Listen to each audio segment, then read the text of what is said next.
Ok, a ver, ¿cuántos estamos? A sumar 100. ¿Cuántos somos? O bueno, ¿cuántos son? 200. Doctor, somos 225, pero Meet solo permite 100 personas máximo. Entonces hemos hecho una retransmisión del Meet para los que no pudieron ingresar a esta reunión. Y en el otro Meet somos como 60 personas. Ah, ok, ok. Ya, entonces vamos a empezar. ¿Vamos a qué? Ah, tengo que poner pantalla completa, qué feo. Ok, no los voy a ver. Ah, ya. Esto está aquí. Y esto está acá. Ok, ¿se ve mi pantalla eh, en modo presentación? Sí, doctor. Ay, ¿qué es esto? No, no. ¿Qué hice?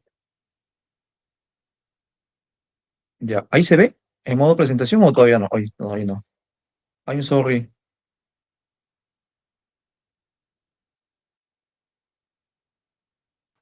Sí, doctor, sí se le ve. Póngalo solamente en el PowerPoint para que se mantenga ahí. Sí, sí, sí. Ya está. ¿Ahí se ve? ¿En modo presentación? Sí, doctor. Seguro. Sí, seguro, doctor. Ok, vamos a ver mi puntero. Ok, vamos a hablar de herpes virus y así de refilón de poxvirus, pero básicamente de mpox. Y entonces vamos a hablar del herpes. Aquí está. El virus herpes es uno de los más antiguos que se conocen. Son varios, son toda una familia y tienen la característica de que son virus ADN. Eso quiere decir que en su cadena, en su núcleo, tienen una cadena doble de ADN. Y esto es muy importante.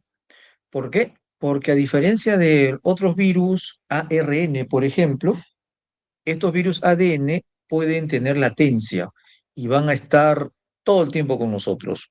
Están preparados para llegar y quedarse. Algo así como la hepatitis B, que se queda en el núcleo de los hepatocitos, algo así como el virus de papiloma humano, que también se queda. El virus herpes viridae o la familia herpes viridae se llegó para quedarse. Se diseminan célula a célula, tienen tropismo especial por algunas células en especial, y hay un grupo, sobre todo el gamma, que lo vamos a ver más adelante, que tiene una capacidad de transformar las células y volverlas o ponerlas en riesgo de que se vuelvan neoplásicas. Vamos a ver un ratito. Les comento que estoy en mi casa y aquí vivo con mis perritas, que son varias, y entonces, si por ahí escuchan ladridos, no se asusten, no se alarmen, son ellas que están llegando de su paseo nocturno. Entonces, vamos a seguir hablando de herpes. Se transmiten algunos por inoculación directa, tipo los virus herpes 1 y 2, por inhalación, tipo el varicela zoster, y cuando se replican, se pueden replicar tanto asintomática como sintomáticamente. Eso quiere decir que eh, una persona puede estar replicando virus en su cuerpo y ni siquiera saberlo, ni siquiera tener ningún síntoma. Es más, algunas veces mis pacientes me preguntan, doctor, yo tengo herpes genital, por ejemplo, te dicen, ¿no? Y entonces, yo sin lesión, o sea, sin que me salga el brote, ¿puedo transmitir? Y la respuesta es sí. A pesar de que no haya brote, el 0,5 a 1% de los días del año puedes transmitir. O sea, de los 365 días, 2 a 4 días, uno puede transmitir herpes sin necesidad de que le salga ninguna lesión en alguna parte de su cuerpo. ¿Ok? Ah, llegaron. Ok. Y bueno, hay varios mecanismos de la enfermedad para producir la enfermedad, ¿no? Destrucción directa de tejidos, tipo herpes, que por eso las lesiones duelen tanto, inducción de respuestas inmunopatológicas, que vamos a ver en el Epstein-Barr, por ejemplo, o transformación neoplásica, también el virus Epstein-Barr. Aquí están, estos son el grupo de los virus Epstein-Barr. Herpes 1 es el herpes labial. Generalmente va a dar herpes labial, pero también puede dar en la zona genital. El herpes 2 y el herpes 3 que dan herpes genital generalmente, pero no exclusivamente, y el varicela zoster. Esos son los alfa herpes, ¿ok? Y hay unos que son los beta herpes. El citomegalovirus, que es el herpes 5, el virus del exantema súbito, que es herpes 6, el virus de la pitiliasis rosada de Gilbert, que es el herpes 7, y el que produce el sarcoma de Kaposi, que es el herpes 8. Ah, pero bueno, el 8 y el 4 son herpes. Y los gamma herpes pueden tener transformación neoplásica, ¿ok? Los gamma herpes. Así que, por ejemplo, este de acá es un linfoma de Burkitt en niñito y este es un sarcoma de Kaposi en una persona viviendo con VIH. Y entonces, los gamma herpes son los que pueden tener transformación neoplásica, hablando de los miembros de la familia de los herpes. Y entonces, vamos a hablar del primero, bueno, del primero que vamos a hablar es el virus Epstein-Barr, ¿ok? Epstein-Barr, descubierto por Anthony Epstein e Yvonne Barr, lleva ambos, el nombre de ambos, son investigadores ingleses que descubrieron esto en tejido de lesiones de linfoma de pacientes niños de Uganda, ¿ok? Y ahí descubrieron que el linfoma de Burkitt, en el 100% de los casos, había comprometido un virus que le pusieron de nombre Epstein-Barr en honor a sus descubridores, ¿ok? Y entonces, el virus Epstein-Barr causa característicamente la mononucleosis infecciosa o enfermedad del beso, también llamada, ¿verdad? Y se llama mononucleosis porque causa un síndrome mononucleósido.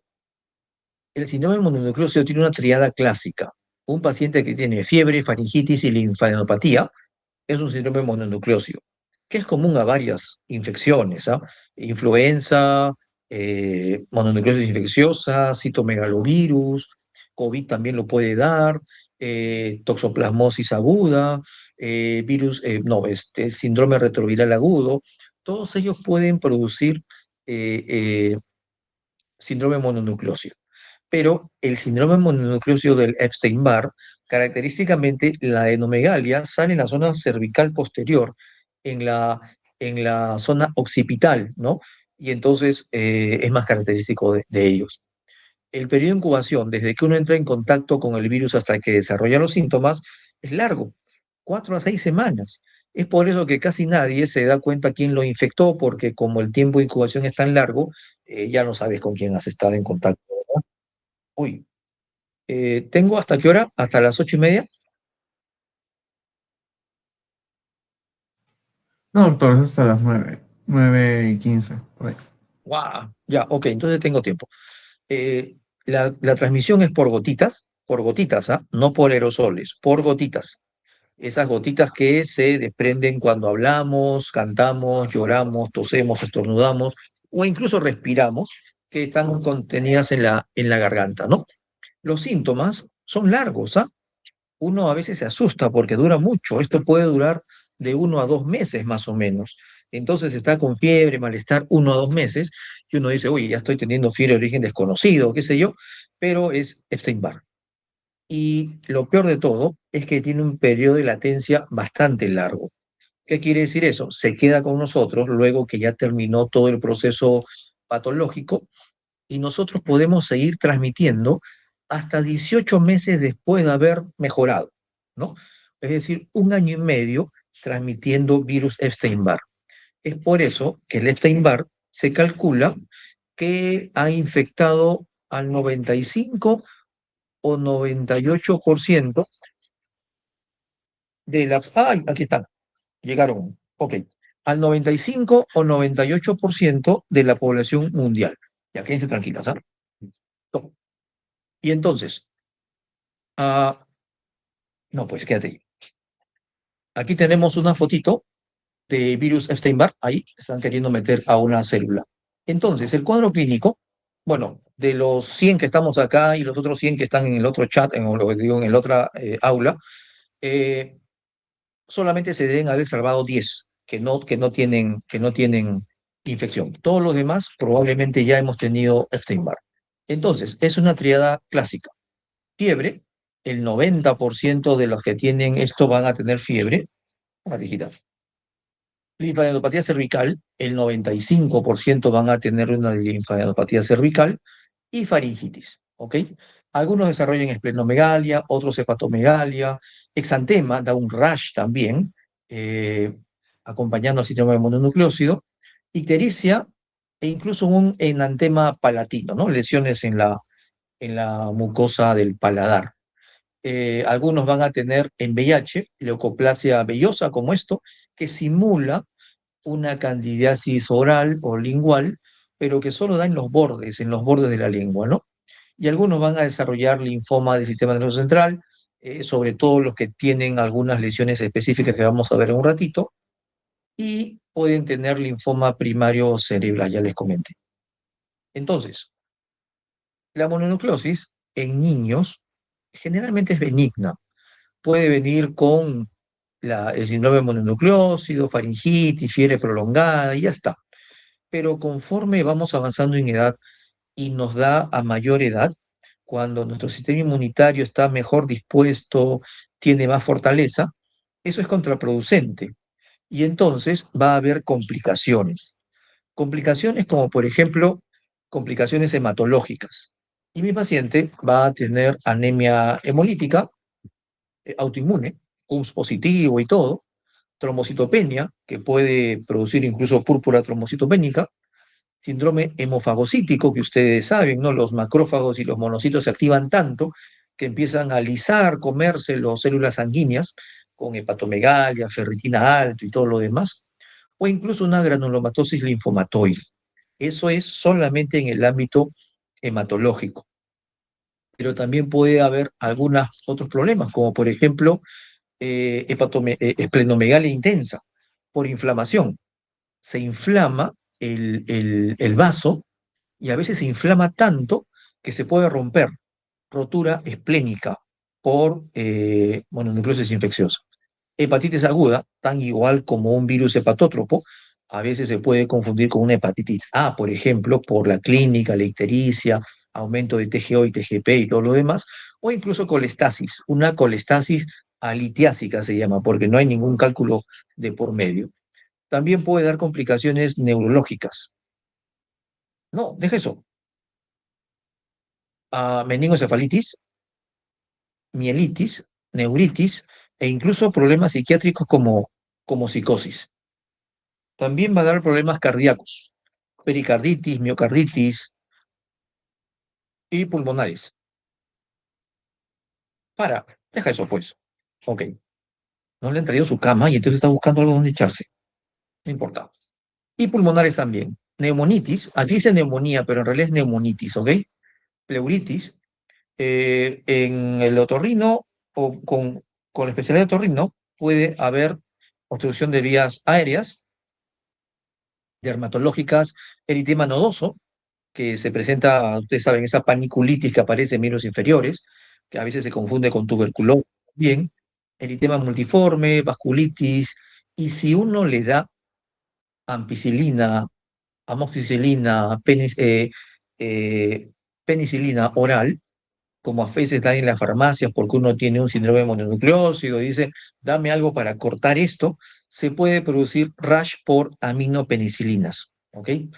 Y entonces es una complicación frecuente cuando las aminopenicilinas son prescritas.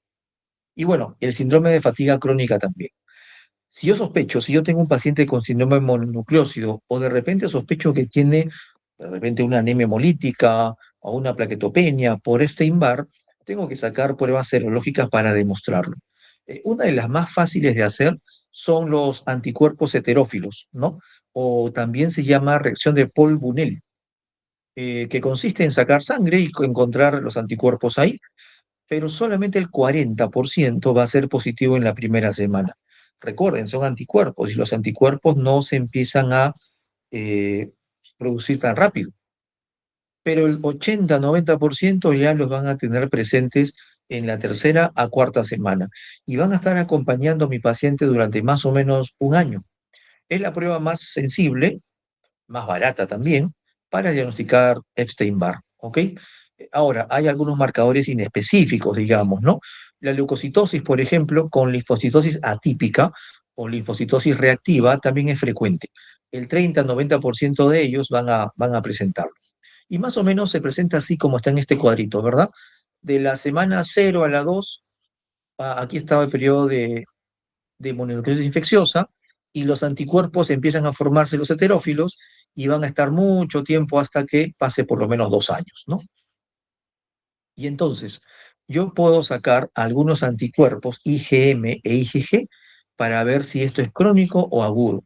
Por ejemplo, la otra vez mi paciente me decía, doctor, yo tengo VIH, me decía él, y yo quiero saber si es que he tenido virus Epstein-Barr alguna vez en mi vida. Yo he tenido síndromes mononucleósidos cuando era pequeño, mi madre me dice que se me llenaban la garganta de ganglios, me ardía la garganta y tenía fiebre, síndrome mononucleósido, y quiero saber si yo estoy en riesgo de desarrollar un linfoma primario por Epstein-Barr, porque tengo VIH. Y entonces, ¿qué pruebas le pido, por ejemplo, a esa persona? Yo voy a pedirles anticuerpos anti-EPNA o antígeno de la cápside. Aquí están el EPNA, ¿dónde está el EPNA? Antígeno nuclear, este. El antígeno nuclear, que es el antígeno nuclear del virus Epstein-Barr. ¿Ok? Y entonces se forma y no desaparece nunca. Ahí está. O también va a estar el virus de la cápside IgG. Y entonces, cuando yo tengo un paciente infectado, ¿dónde está acá? Infección crónica, crónica, por acá. Ok. ¿Qué marcadores van a estar positivos siempre? El antiepna, ahí está, infección antigua, y el anti-BCA o el virus de la cápside, IgG también. Ok, vas a bajarse, ¿ah? Ya está. Entonces, si yo quiero saber si esto es agudo, le voy a pedir heterófilos, aunque el heterófilo ya ven, puede estar hasta 2 años con nosotros, o le puedo pedir anticuerpos antiantígeno de la cápside, IgM, y va a estar positivo como este de acá, como mononucleosis infecciosa. Entonces, pido anticápside, IgG e IgM, y según eso voy a determinar si es agudo o crónico. ¿Cuál es el tratamiento? No hay tratamiento antiviral, ¿ok? Hay tratamiento de la fiebre, paracetamol, metamizol, de acuerdo sea la intensidad, hidratación, descanso físico, y en algunos momentos, cuando tengo algunas complicaciones mediadas por inmunocomplejos, como por ejemplo el tema de la anemia hemolítica o la plaquetopenia, puedo dar corticoides, ¿no? Que sirven para manejar las complicaciones, las obstrucciones de vía aérea, si es que hay en algún momento, anemia hemolítica o trombocitopenia. El tema está, y ya les dije, que el virus Epstein-Barr es un virus eh, gamma herpes. Y los gamma herpes pueden producir o tener riesgo de transformarse en neoplasias. Y el virus del Epstein-Barr puede producir linfoma de Burkitt, carcinoma nasofaríngeo, linfoma de Hodgkin, pero también hay una entidad media rara que se llama síndrome de fatiga crónica, ¿ah? Algo así como el post-COVID o el long-COVID, que produce cansancio, fatiga bastante intensa hasta años después del cuadro. El Epstein-Barr también lo puede producir. Y si uno tiene más de 6 meses, más de 4 de estos 8 criterios, uno pudiera catalogar como síndrome de fatiga crónica. Alteración de memoria, artralgia, dolor de garganta, endopatía cervicales que no mejoran, cefalea, extrema fatiga de más de 24 horas a pesar de haber descansado adecuadamente, un sueño reparador teóricamente, alteraciones del sueño o dolor muscular crónico. Si tienes más de 4, de repente te catalogan como síndrome de fatiga crónica por Epstein-Barr. Pero ya les dije, el virus Epstein-Barr es un gamma herpes, y entonces, de acuerdo al virus nuclear o al antígeno nuclear que él puede expresar, tiene predisposición para hacer ciertos tipos de neoplasia. Por ejemplo, la latencia tipo 0 se llama, tiene predisposición a hacer linfoma plasmoblástico relacionado con el SIDA. La latencia tipo 1, en el cual se expresa anticuerpos nucleares tipo 1 u otros, el linfoma de Burkitt. Si tiene latencia tipo 2, el linfoma de Hodgkin o linfoma de Burkitt relacionado al SIDA, linfoma de células T periféricas y así. Cada tipo de Epstein-Barr, de acuerdo a los antígenos nucleares que exprese, puede ser predisponente a algún tipo de neoplasia diferente. Entonces, el siguiente virus que vamos a ver es el citomegalovirus. Es digamos, un pariente cercano del virus Epstein-Barr. Y también el 50-80% de la población mundial tiene citomegalovirus. De hecho, que la mayoría de los que estamos acá debemos tener o debemos haber tenido citomegalovirus.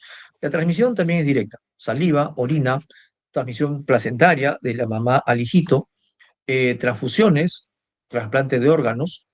Y aquí es muy interesante esto porque cuando uno va a recibir un órgano, va a ser receptor de donación de órganos, tienen que buscarte si tiene citomegalovirus tú y también tienen que buscarle si tiene citomegalovirus el donante, porque si te van a donar un hígado o un riñón con citomegalovirus y como te van a dar inmunosupresores para que no rechaces el órgano, la posibilidad de reactivación es bastante alta.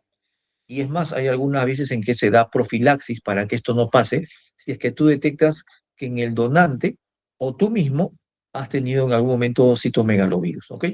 Porque la infección queda latente de por vida.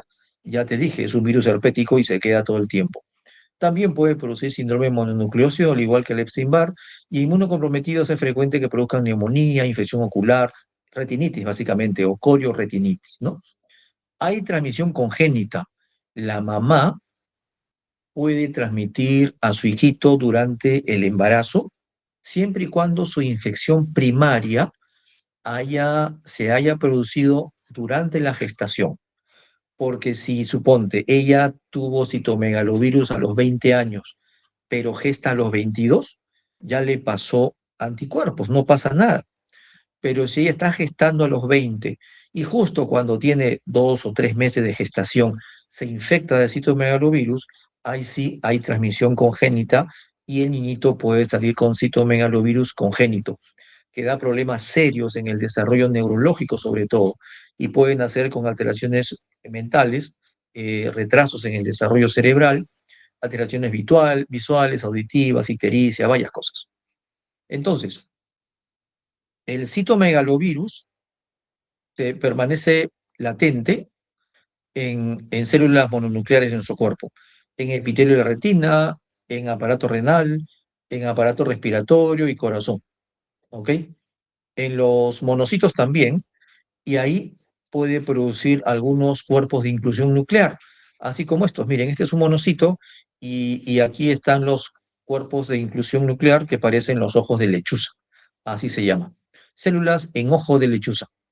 Y en inmunosuprimidos, como mis pacientes con VIH avanzado, va a despertarse y se puede reactivar, y para mala suerte puede reactivarse en algún órgano, como por ejemplo retina, renal, aparato respiratorio, y entonces ellos van a tener neumonitis, retinitis, esofagitis, dependiendo en qué órgano se despertó.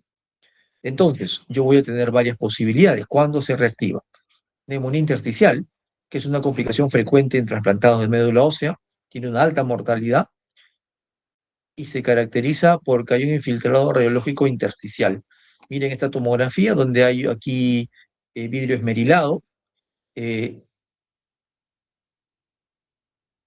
intenso, y esto es una neumonitis por citomegalovirus.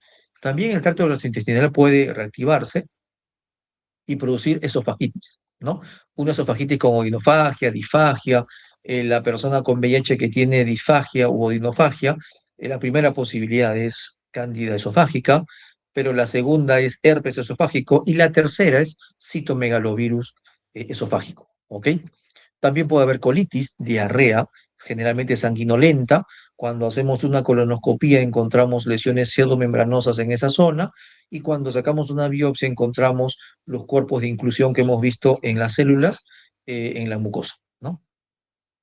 Entonces, también puede producir hepatitis, que no tiene nada que envidiar una hepatitis por virus hepatótropo, como hepatitis B o C, colecistitis, alitiásica, acalculosa, pancreatitis aguda y retinitis.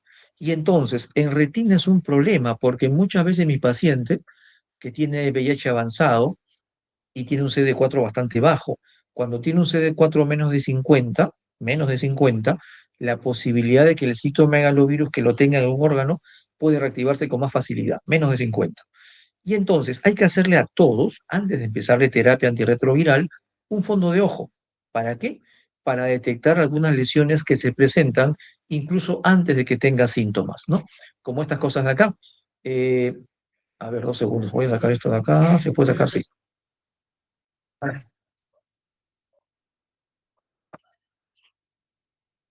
silencio, hijitas. Ok, esto de aquí se llama, bueno, puede ser en llamarada, así también le llaman, o los gringos le ponen nombres medios extraños. Le ponen queso con ketchup, algo así, ¿no? Queso y ketchup. 2 segundos. ¿Qué pasó? Ok. Porque se supone que lo amarillo es queso y lo rojito es ketchup, como cuando le echas a la pizza el ketchup encima, ¿no? Pero signo de la llamarada es una cosa de las más conocidas. Si uno encuentra esto en un paciente con VIH avanzado, citomegalovirus salta en primera instancia como diagnóstico diferencial, ¿ok? Entonces, ¿cómo hago diagnóstico de citomegalovirus si tengo un paciente que tenga alguna de estas características? Aislamiento del virus, que casi nunca lo hacemos. Lo que sí hacemos es antigenemia PP65. Es un antígeno que se produce cuando hay viremia por citomegalovirus, pero lo más característico y lo más recomendable ahora es hacer una prueba molecular, ya sea en tejido o ya sea en sangre, y entonces mi paciente va a tener el diagnóstico de citomegalovirus. ¿Ok? Ya está. Entonces, 2 segundos, esto no avanza. Ahí está. Tratamiento. Tratamiento del citomegalovirus. Ya dijimos que el Epstein-Barr no tiene tratamiento específico, y el citomegalovirus sí. Eh, si es esofagitis, colitis, neumonitis, puede ser ganciclovir. Ganciclovir es un antiviral que es endovenoso, 5 miligramos por kilo cada 12 horas. Puede cambiarse a valganciclovir, que hay en vía oral también. Esto es cuando tenemos un compromiso de órgano. Los oftalmólogos optan por una inyección intravítrea de 2 miligramos de ganciclovir también en el intravítreo en los pacientes con citomegalovirus oftálmico. Los que tienen resistencia, hasta ahora soy sincero, no tengo ningún caso de resistencia, pero en el seguro de salud hay varios casos publicados de resistencia a ganciclovir, y entonces ellos usan Foscarnet. Foscarnet, que se usa cuando hay casos que no se pueden tratar con ganciclovir. Ahí está la cuna, así se ve. Este es el Ichu, para que lo conozcan si no han conocido. Claro. Y ahora vamos a hablar del virus herpes, herpes simple. Vamos a hablar del virus herpes 1. Tenemos que herpes significa reptar en griego, ¿ok? Y entonces se replica, ya vimos, por lisis celular. El virus herpético solamente es de humanos, no hay ningún animal que nos transmita nada, y vamos a avanzar con esto. Entonces, el virus herpes, ya sea el herpes 1 o 2, va a entrar en contacto con las células epiteliales por contacto oral, genital, lo que sea, y la célula lo va a captar, el macrófago se lo va a fagocitar, se va a seguir replicando dentro, y entonces va a aparecer una célula presentadora de antígeno que lleva este virus hasta el ganglio regional, hasta el ganglio linfático. Ahí debiera quedar, pero algunos hacen viremia y se puede diseminar visceralmente a varios lugares, pero no necesariamente va a hacer síntomas en esos lugares. Los síntomas generalmente van a ser en la zona donde ingresó, es decir, en la piel y entonces, o en la mucosa, perdón. Y entonces va a haber herpes oral o de repente herpes genital, qué sé yo, ¿verdad?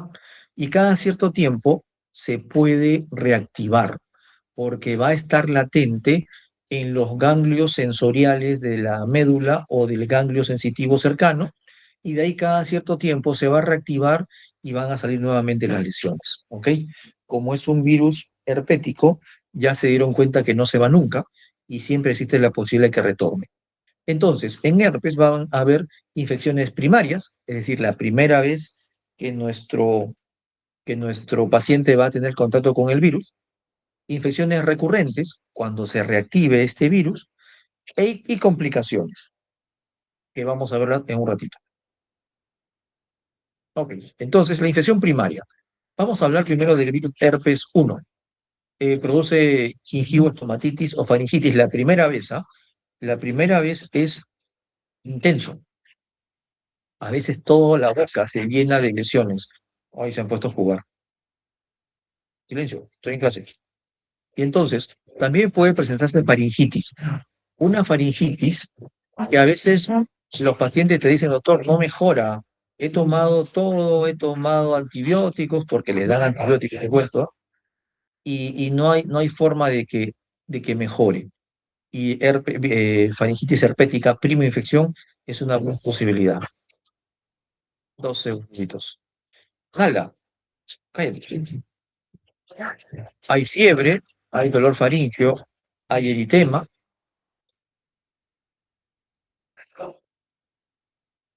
2 segundos, vamos a pedir ayuda.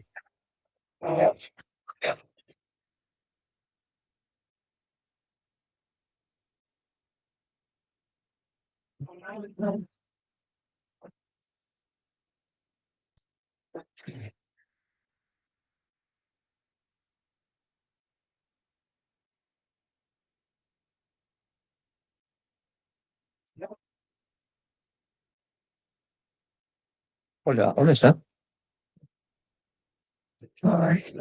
Por favor, sácame a alguna de aquí y métela al cuarto, porque las dos han puesto a jugar. Chau. Entonces, va a haber vesículas, como estas que ven ustedes acá en el paladar. Va a haber adenomegalias cervicales. Y más o menos la primera infección va a durar de 10 a 14 días. No deja secuelas. Algunas veces uno se autoinocula, ¿ah? O sea, se agarra el ojo, qué sé yo, y empiezan a aparecer las vesículas en la conjuntiva ocular y en la conjuntiva folicular. El virus herpes 2 es generalmente genital, pero no es específico. Puede salir, puede salir en las vesículas, en la zona oral también, del herpes 2, o al revés. Las vesículas del herpes 1 pueden salir en la zona genital. ¿Ok? Entonces, la infección genital primaria se da en el 70-95% de los casos, pero el otro 30 a 5% puede ser oral. El periodo de incubación es más corto, 2 a 7 días más o menos. ¿Ok? Y la localización frecuentemente es en glande o cuerpo de pene, vulva, periné, vagina, cuello uterino incluso. Es por eso que muchas personas no tienen la noción de cuándo empezaron a tener el problema porque no se ven ninguna lesión, ¿no? Hay lesiones extrainguinales hasta en el 10 a 20% de los casos. Puede aparecer en otra zona, en la región sacra, por ejemplo. Hay fiebre, anorexia, adenomegalia, y entonces el paciente empieza a tener un compromiso inespecífico. Ah, y también puede haber panadizos. Ah, estos son panadizos, miren, porque uno se toca la lesión y se autoinocula en la mano y empiezan a salir lesiones en la palma de la mano o en los dedos, ¿no? En hombres que tienen sexo con otros hombres, es frecuente que él salga en la zona anal. Ah, las infecciones recurrentes, ¿cómo son? Ustedes lo saben. Sus pacientitos van a decirme la la araña, ¿verdad? Pero no, eso no pasa, ustedes saben, es herpes oral o herpes genital. El herpes labial aparece una vesícula, se ulcera y se vuelve costra, y esto más o menos en un lapso de 48 horas, pero como va a haber varios brotes, el cuadro total dura de 8 a 10 días aproximadamente. También puede haber infecciones oculares, queratitis, blefaritis en el párpado, y también hay lesiones genitales recurrentes. Son menos severas, pero en mujeres pueden ser tan severas como en la prima infección. En varones, la recurrencia del herpes genital es generalmente más leve que el herpes genital primario. En cambio, en mujeres la recurrencia puede ser tan intensa como la primera vez que le dio, ¿no? Es más intenso, digamos. Y unas palabritas sobre el herpes genital. Y ya les había dicho, el herpes genital puede ser producido por el herpes 1 o 2, cualquiera de los dos, no son específicos. Pero el herpes 2 es el principal, ¿ok? Pero desde un tiempo a esta parte, desde el año más o menos 2014 o 15 en adelante, se ha notado un incremento cada vez mayor de virus herpes 1 en zona genital, en el 30-40% de los casos, cosa que antes era menos del 30 siempre, ¿ok? El 25% de los pacientes que te notifican que han tenido una lesión de herpes, ya genital, ya han tenido antes serología para herpes, es decir, IgG positivo. Eso quiere decir que probablemente la primoinfección fue asintomática, que también puede ser. A ver, yo les cuento algo para que ustedes lo sepan y no le echen la culpa a sus pacientes a otras personas. Yo tengo un paciente que me dijo, doctor, yo he estado con una persona nueva, yo tengo ya, me dijo, 30 años, he tenido varias parejas y he estado con una pareja últimamente y me acaba de salir herpes. Entonces, yo calculo que esta última pareja que tengo es la que me ha contagiado el herpes. No, les cuento que eso no es necesariamente cierto. ¿Por qué? Porque esta persona de 30 años, de repente si tuvo una pareja a los 25 o 20, le pudo haber transmitido el herpes, pero para su mala suerte fue una infección asintomática y recién ahora le da la gana de despertar y hacer síntomas. Eso quiere decir que no necesariamente la última pareja ha sido la causante de la transmisión, ¿ok? Algo como lo que pasa en el virus papiloma humano también es así, ¿ah? O sea, si tú has tenido una relación a los 20 y te sale la primera verruga a los 40, no le vas a echar de la culpa a la persona que ha estado contigo los últimos 3 o 5 años. Eso no se puede. ¿Por qué? Porque los virus tienen latencia y salen cuando les da la gana o cuando tu inmunidad ha bajado. ¿Ok? Entonces, más del 5% de las mujeres se ha detectado que tienen virus herpes infeccioso en el cuello uterino sin saberlo y sin lesiones. ¿Ah? Y las recurrencias del virus herpes 1 en zona genital es menos frecuente y menos agresiva que si te diera herpes 2 en zona genital. No sé si me entendieron todo eso, pero ahí está. Y ahora las complicaciones. Básicamente por el virus herpes 1 hay encefalitis. El virus herpes 1 puede producir encefalitis. Es una encefalitis en temporales. Miren ustedes aquí esta tomografía. Temporal, temporal, temporal, temporal. Y es una encefalitis hemorrágica necrotizante. Y se presenta como toda encefalitis, cefalea, fiebre, convulsiones a veces, fiebre muy alta. Cuando uno hace la punción lumbar, no encuentra consumo de glucosa, sí encuentra proteínas altas, encuentra leucocitos altos a predominio mononuclear, y cuando uno le toma una resonancia, una tomografía con contraste, van a ver que capta más en las zonas temporales, ¿ok?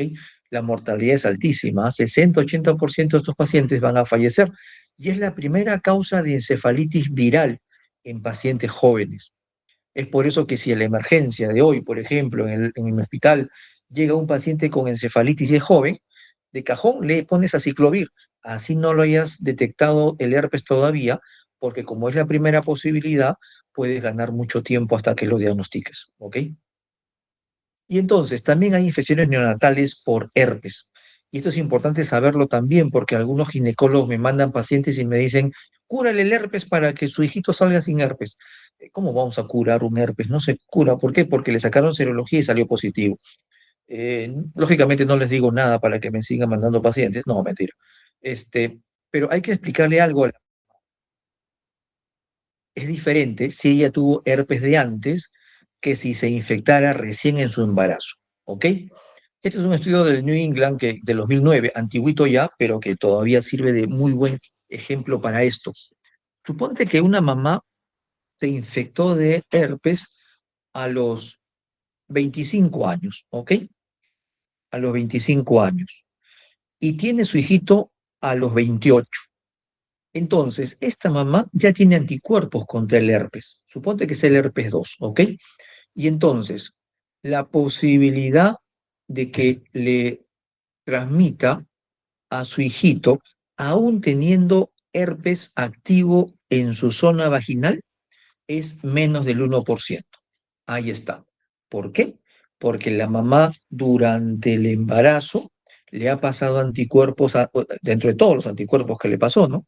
Le ha pasado anticuerpos a su hijito para que él se proteja durante el alumbramiento. Ya está.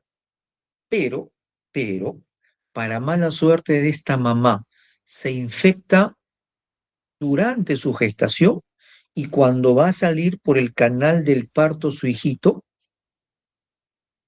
la posibilidad de transmisión es 25 a 50%, porque la mamá no ha tenido tiempo de pasarle ningún tipo de anticuerpo a su hijito. Lógicamente, esos anticuerpos que le pasa a la mamá que ha tenido le duran pocos meses, ¿ah? Tampoco le dura toda la vida, no es una vacuna de por vida, pero por lo menos le cubre los primeros meses de vida.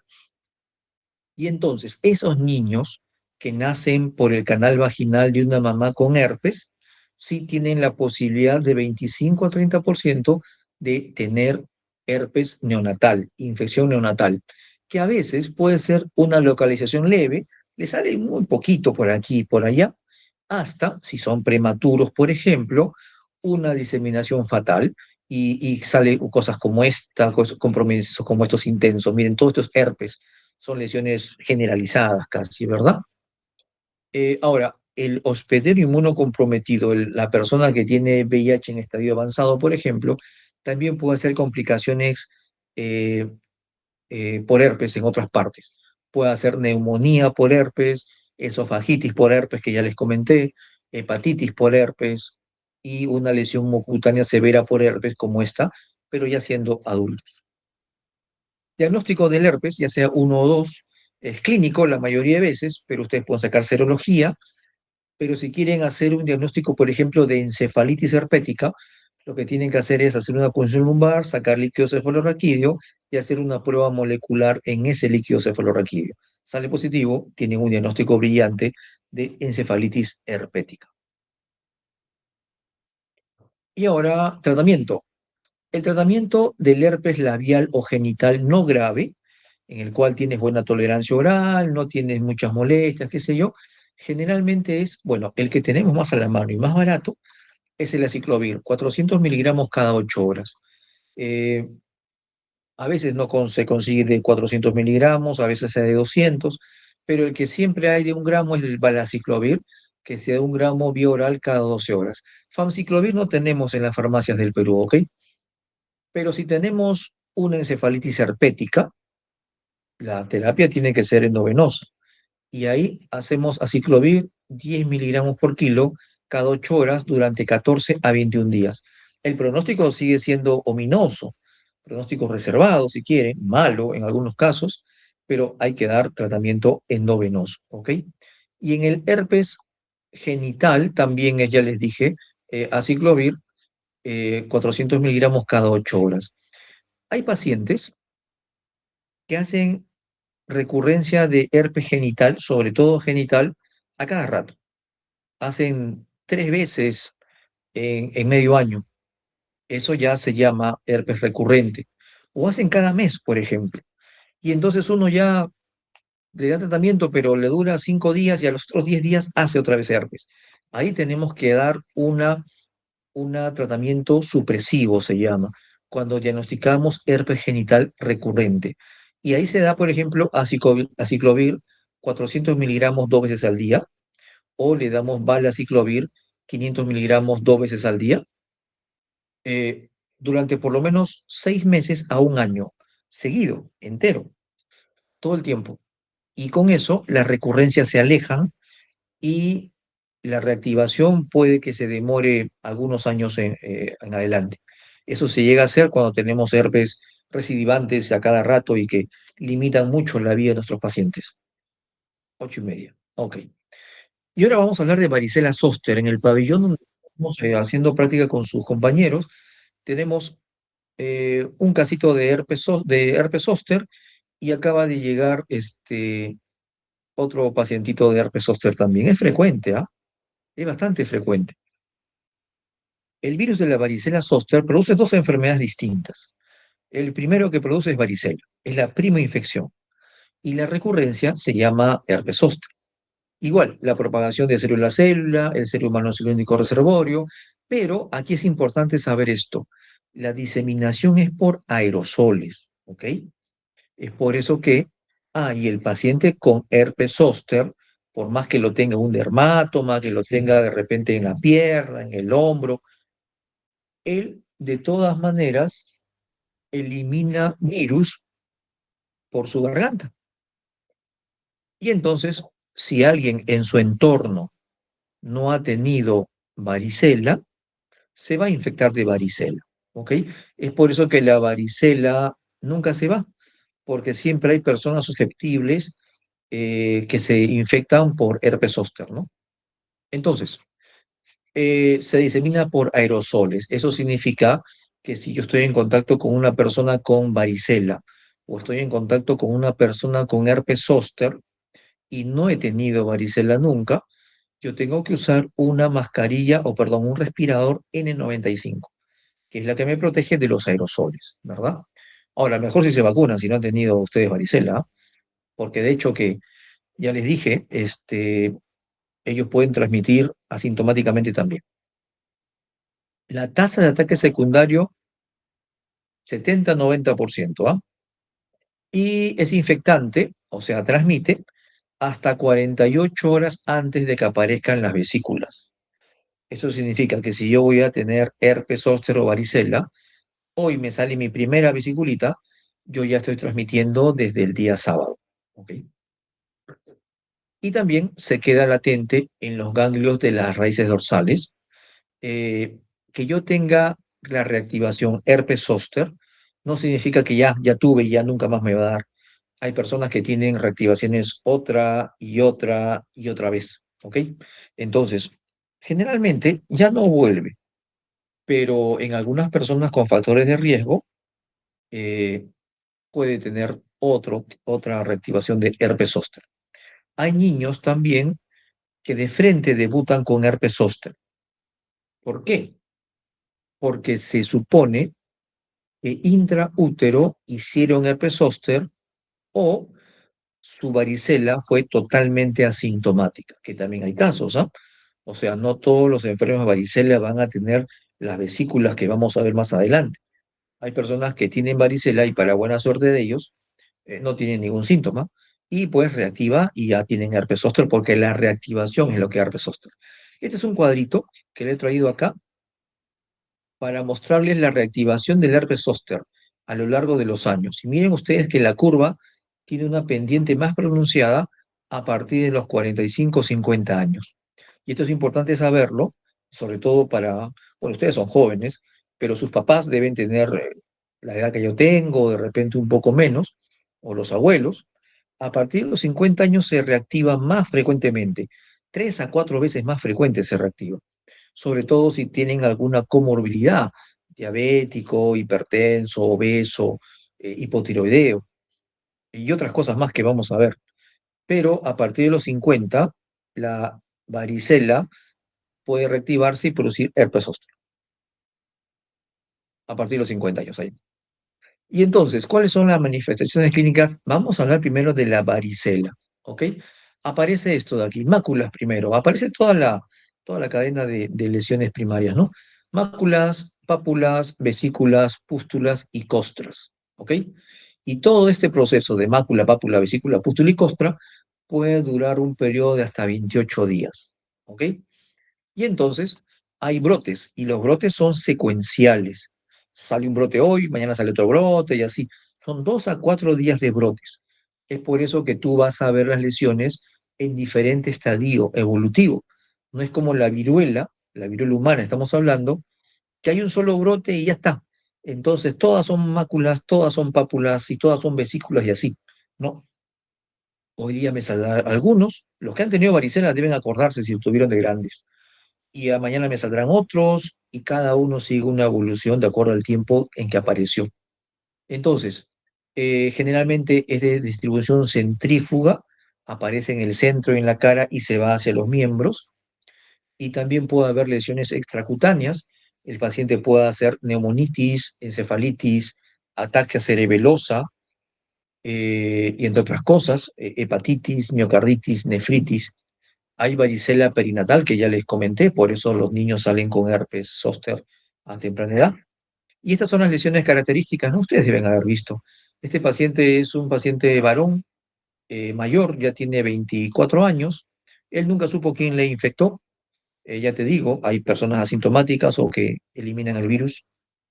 Y mira, el periodo de transmisión es largo, 21 días su periodo de transmisión, ¿ok?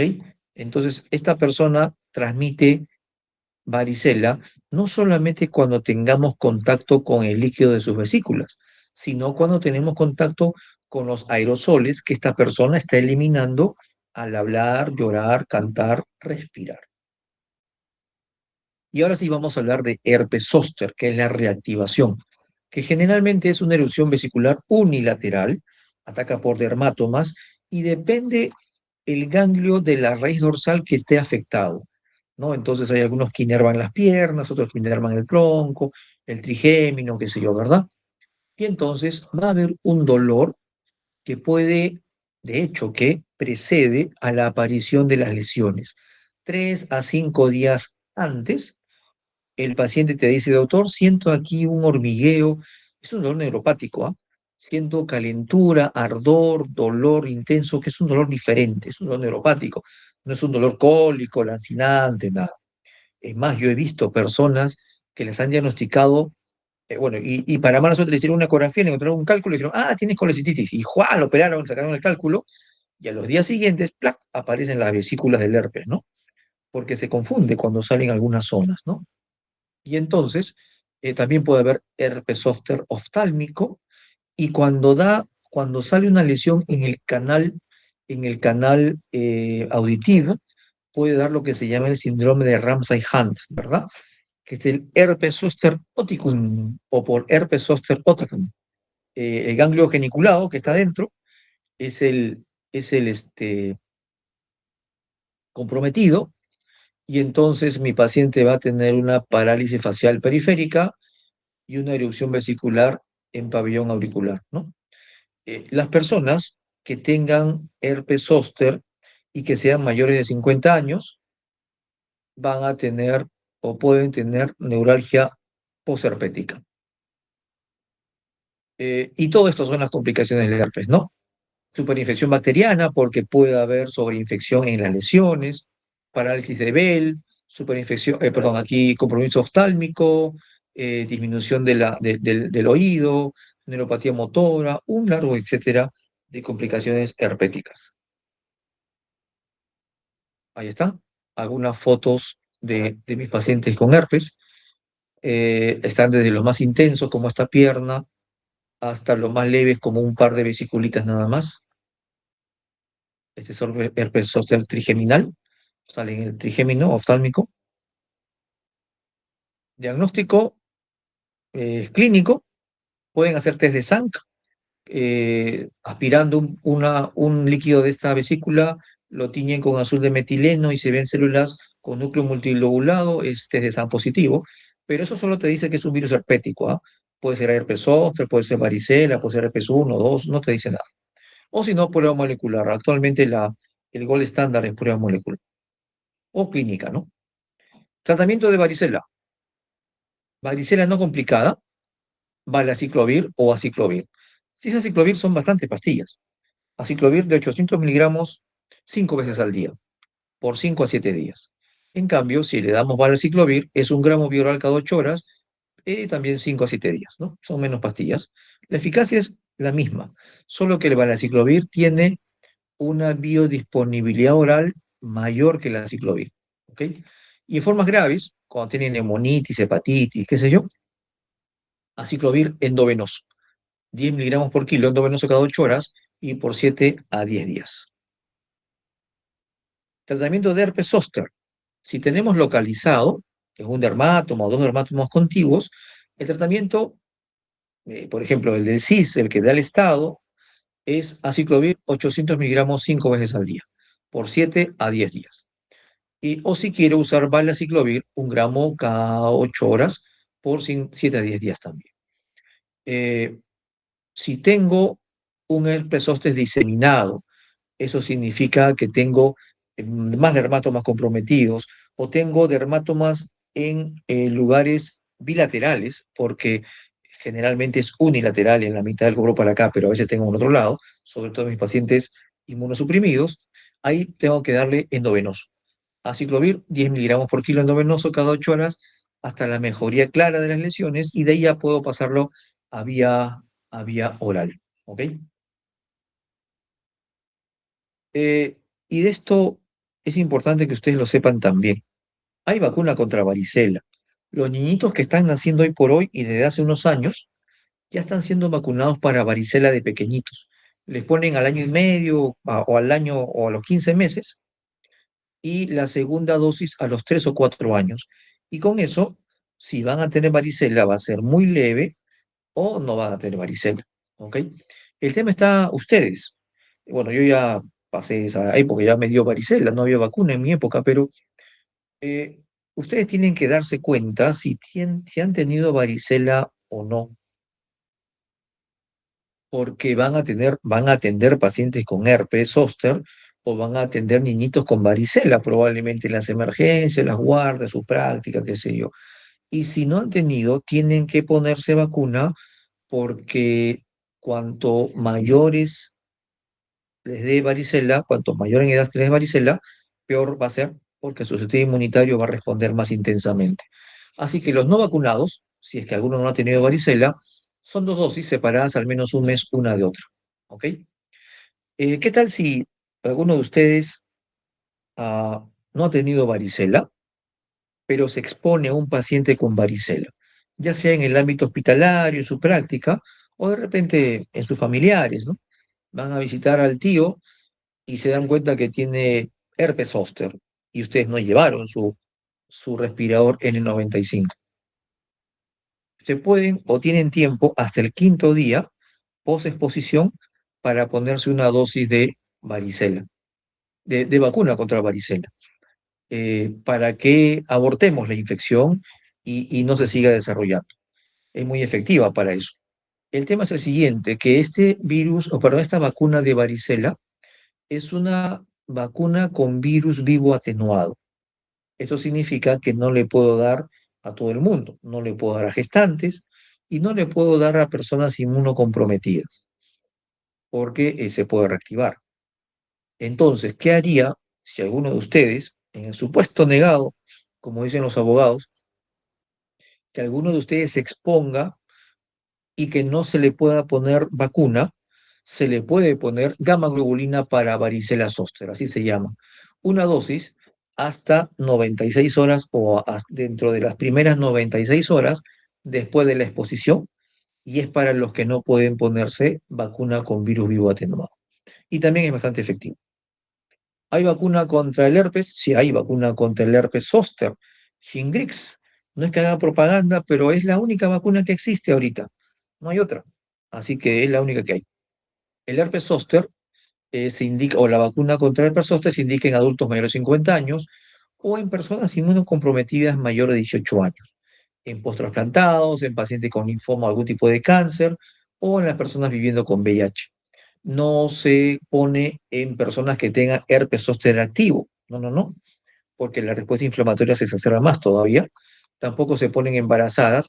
Sin embargo, esta no es una vacuna con virus vivo atenuado, es una vacuna con ADN recombinante. Eso significa que para nada está el virus metido en la vacuna. Sin embargo, no hay estudios hechos en gestantes. Es por eso que no se recomienda en gestantes. Pero hay varios estudios que han demostrado que inadvertidamente se han puesto en mujeres gestantes que estaban pues en 2 meses, un mes de gestación y no lo sabían, y no se ha producido ningún problema. Pero igual, todavía no hay autorización para ponerlo en gestantes. Se pone dos dosis. La primera dosis el día cero, el día que se disponga, y la segunda dosis se pone entre el mes 2 y el mes 6 post vacuna. Y esta es una pregunta también muy importante que ustedes deben saber y orientar a sus familiares o a sus amigos o a sus pacientes cuando los tengan. Algunas veces en los vacunatorios son bien terribles, ¿ah? Por no decir otra palabra más fuerte. Eh, es una vacuna que cuesta, no barato, debe estar entre 600 y 800 soles cada dosis. Y entonces le dicen en los vacunatorios que en realidad es así. Una dosis el día cero y la segunda dosis entre el mes 2 y el mes 6, no antes. No antes porque la respuesta inmunitaria no es tan fuerte. Es más, cuanto más tiempo pase, mejor. Es decir, si tú me dices que me conviene vacunarme al mes 2 o al mes 6, yo te digo vacúnate al mes 6 porque la respuesta inmunitaria va a ser más robusta cuanto más tiempo pase. Sin embargo, si te pasas por esas cosas del destino a los 6 meses y te vacunas a los 8 o a los 9, por ningún motivo hay que repetir el esquema, ¿ok? Porque en los vacunatorios privados te dicen, no, repite, ya se venció el plazo, tienes que poner de nuevo, no. Nunca, nunca se pone una vacuna nuevamente el esquema en el esquema. Si tienes que poner 3, te pones 3. Si tienes que ponerte 6, te pones 6, pero nunca reinicias el esquema. Ni en hepatitis B, ni en papiloma, ni en Shingrix, ni en vacuna de herpes, ¿ok? Así que termina la vacuna que te toca y nada más. Otra vez, Ichu. Y ahora el último tema, y yo creo que vamos a acabar justo. Eh, ya no se llama viruela del mono, ¿ah? Se llama Mpox. O en castellano, los españoles están haciendo lobby para que en la OMS autoricen para que en castellano el Mpox se llame viruela M, ¿ok? Porque ya no se llama o ya no se va a decir viruela del mono, porque en realidad no es del mono, les cuento, es de los roedores. Es una viruela, es un ortopoxvirus de la familia Poxviridae, que es una viruela de los roedores, de las ardillas, de las ratas gigantes de Gambia, de los ratones de 4 franjas, de los lirones enanos africanos, y cuando entran en contacto con monos o con primates, estos roedores les transmiten. O sea, los monos en realidad son tan víctimas como nosotros, ¿ok? Y en África, los pobladores que han tenido viruela o mpox se infectaban tradicionalmente del contacto con roedores, ya sea porque los cazaban, ya sea por los que lo comercializaban, pero era contacto con ellos. Se le puso viruela del mono porque cuando fueron capturados muchos animales de África y llevados a laboratorios occidentales, y llevaban juntos, pues, ¿no?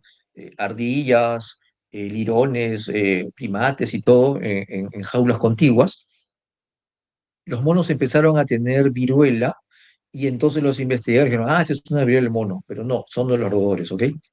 Y entonces es una zoonosis, hay dos clados o hay dos lugares donde se desarrolla Mpox en África, en la zona occidental, Liberia, Sierra Leona, Cote d'Ivoire, y en la zona central, donde el epicentro del problema es esta de acá, República, ¿dónde está?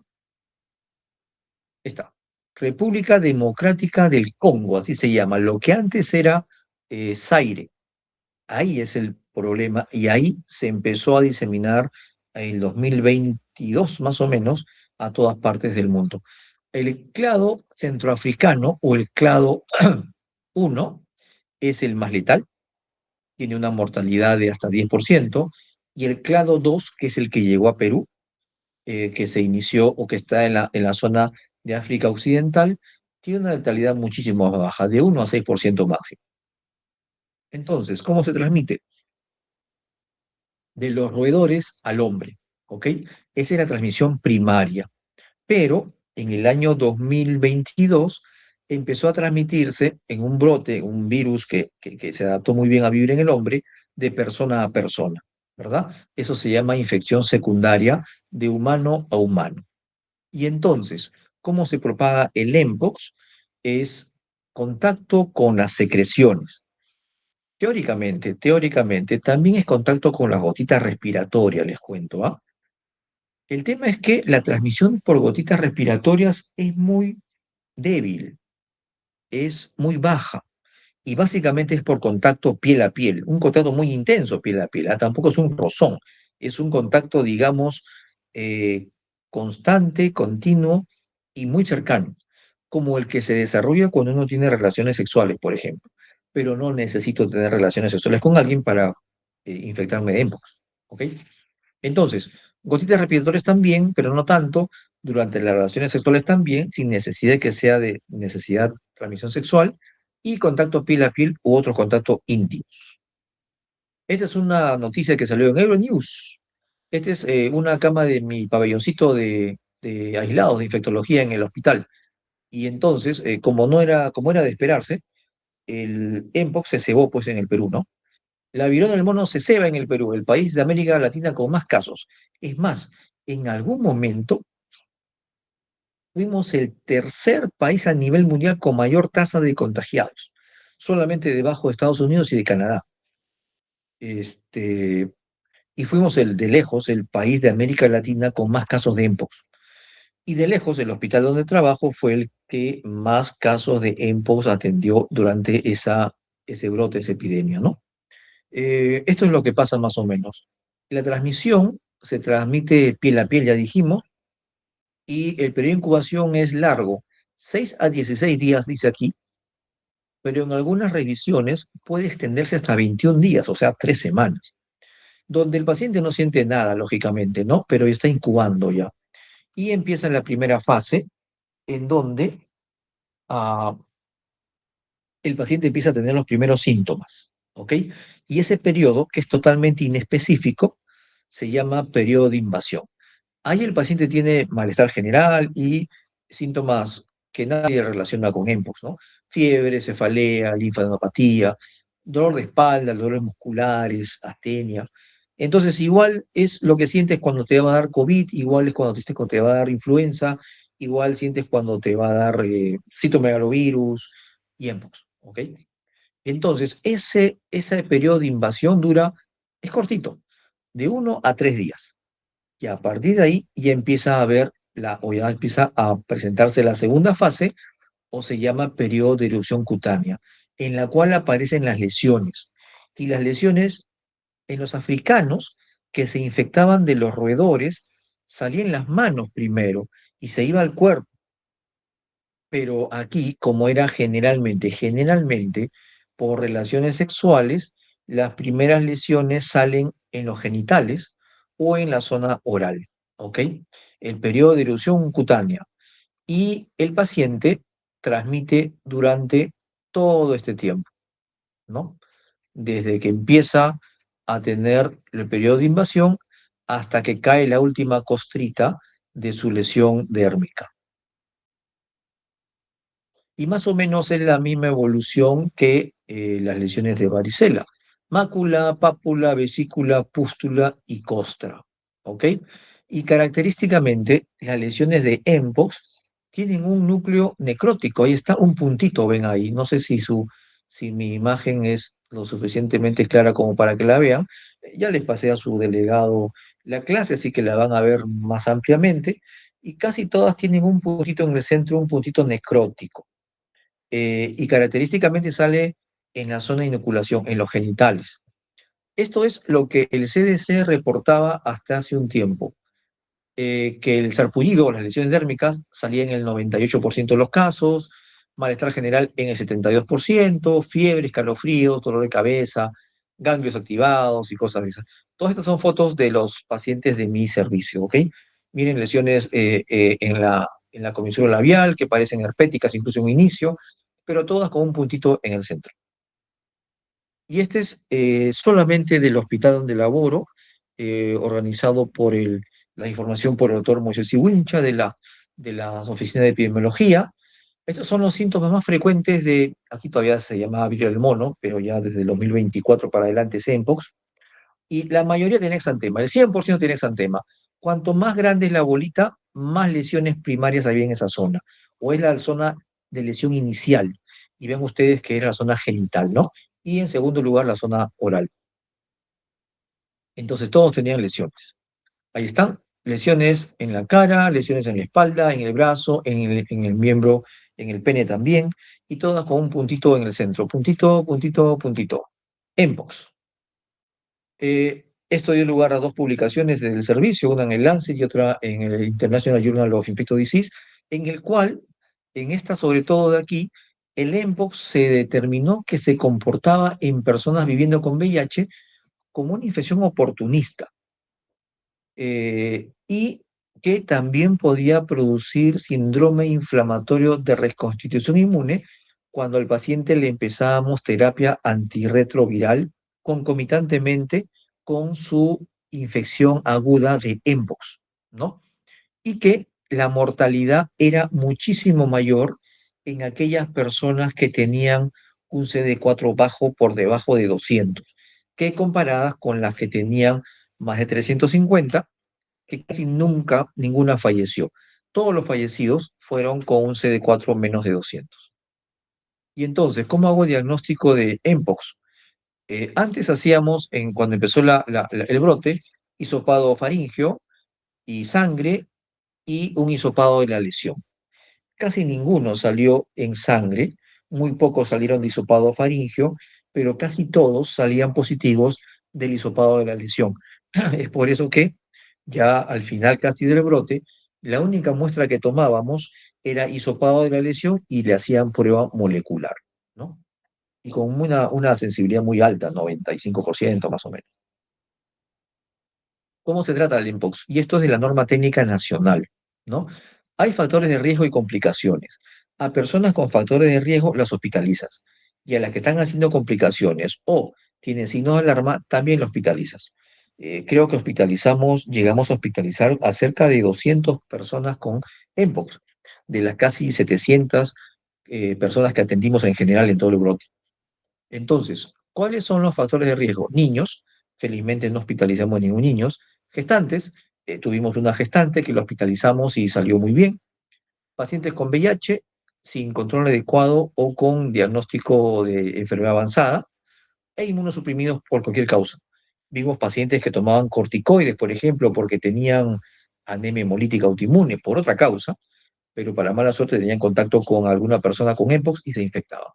O aquellos que tenían algún signo de alarma también se hospitalizaban. Más de 100 lesiones en la piel, intolerancia oral, dolor ocular o visión borrosa, porque esto da queratitis también, adenopatías cervicales que causan disfagia, o sea, no podían hidratarse muy bien, signos de sepsis, porque era frecuente que sus lesiones se sobreinfecten con bacterias de la piel, estafilococos, estreptococos, por ejemplo. Alteración del estado sensorio, porque el Mpox también puede producir encefalitis. Tuvimos un caso de encefalitis, el cual se recuperó íntegro, el 100% de sus funciones recuperó. Compromiso respiratorio, porque también puede causar neumonitis, hepatomegalia, transaminases elevadas, porque también puede producir hepatitis, y exfoliación en la piel, más de 10% de superficie corporal, porque ahí se comporta como un gran quemado y propenso a infecciones por contacto, ¿no? Y entonces, tratamiento, aquí en el Perú nunca hubo tratamiento etiológico, que es Tecovirimax, ¿no? Sin embargo, en estudios de largo aliento, se ha demostrado que el Tecovirimax tiene escaso o nula acción contra el Mpox y al final el tratamiento entonces es sintomático, ¿no? Paracetamol para la fiebre, enjuagues en la boca con agua salina y con bicarbonato para evitar este, inflamaciones en la boca, porque también puede salir lesiones en la boca, en las mucosas, en antemas. Cuidado de la piel con agua y jabón, bañarse todos los días, evitar frotarse los ojos porque uno se puede autoinocular, uso de antibióticos para infecciones comunes de piel en estos pacientes si se comprueba que hay una infección clínicamente, los niños y las gestantes seguidos cercanamente como siempre, cualquier enfermedad, y en caso de pacientes severos, el aislamiento correspondiente. Yo les cuento, ningún trabajador de salud, incluyendo técnicos, enfermeras ni médicos, fue infectado con Mpox durante el tiempo que duró el brote. Es más, cuando el paciente, no todos hospitalizaban, ya les digo, los mandábamos a casa con sus lesiones para cuidados en casa. Hoy ha llegado alguien y se pone bien intensa, pero ya va a pasar. Eh, Cuando los mandábamos a casa y, y eran cuidados por sus padres, sus hermanos, cuidadores, ninguno se infectó en casa, ningún cuidador se infectó en casa. Todos los que se infectaron fueron por contacto, era su compañero o su pareja, digamos, su compañero de cama, si quieren, pero ninguno que haya tenido contacto con ellos de manera no cercana, ¿no? Así que la transmisión aparentemente por gotitas es bastante baja y más que todo es por contacto piel a piel. Este es el fármaco que se ha usado en los países desarrollados para tratar la viruela, el Mpox, ¿no? Esta pastilla, el tecovirimat, es un bloqueador de la interacción del RAP9 GTPasa y evita la formación de viriones dentro de la célula. Sin embargo, ya les digo, en estudios posteriores a la epidemia, se ha demostrado que su eficacia es muy baja en realidad. Aquí en el Perú nunca estuvo disponible. En Estados Unidos a todos sí les dieron. ¿Hay vacuna contra viruela? Sí, hay vacuna contra viruela, pero viruela humana. Y recuerden que esta es viruela Mpox, así que no es lo mismo. Pero no hay vacuna específicamente contra Mpox. La vacuna que se ha utilizado es la vacuna contra viruela humana, que es la Jynneos, así se llama, es la que vino acá al Perú, ¿no? Invanex se llama en Europa, Inmabune en Canadá. El Jynneos vino aquí a Perú y la vacuna se pone 2 dosis con un intervalo de 4 semanas entre una y otra. Y la indicación acá en el Perú fue poner a personas en grupos de riesgo. Y los grupos de riesgo aquí en el Perú fueron personas que eran hombres que tienen sexo con otros hombres o personas viviendo con VIH. A ellos fueron los que se vacunaron y a los trabajadores de salud. Yo no me puse vacuna contra esto, me parece que no. Ok, eso era todo lo que tenía para ustedes. Este es el Hospital Loaiza de noche y les cuento que me gusta más de noche que de día mi hospital.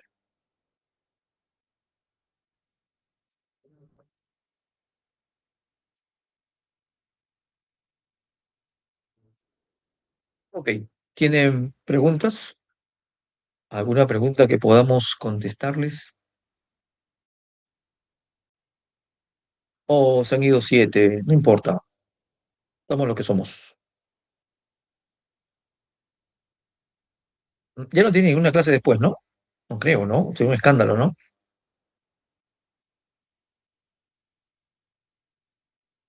Ok. Entonces, si no hay preguntas, ha sido un gusto estar con ustedes hoy día. No sé si me toca otra clase, creo que ya no, o sí, ya me avisarán. Y bueno, por lo menos los de mi sede nos vemos en octubre, por ahí, que tenemos los casos clínicos y todas esas cosas. Ok, ahí nos vemos. Chao, cuídense.